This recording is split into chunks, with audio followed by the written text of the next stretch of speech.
اور ہم نے انسان کو اس کے ماں باپ کے ساتھ نیک سلوک کرنے کا حکم دیا ہے۔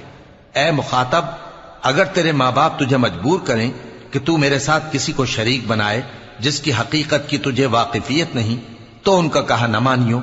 تم سب کو میری طرف لوٹ کر آنا ہے، پھر جو کچھ تم کرتے تھے میں تم کو جتا دوں گا۔ اور جو لوگ ایمان لائے اور نیک عمل کرتے رہے ان کو ہم نیک لوگوں میں داخل کریں گے۔ اور بعض لوگ ایسے ہیں جو کہتے ہیں کہ ہم اللہ پر ایمان لائے، پھر جب ان کو اللہ کے راستے میں کوئی ایذا پہنچتی ہے تو لوگوں کے ایذا پہنچانے کو یوں سمجھتے ہیں جیسے اللہ کا عذاب۔ اور اگر تمہارے پروردگار کی طرف سے مدد پہنچے تو کہتے ہیں کہ ہم تو تمہارے ساتھ تھے۔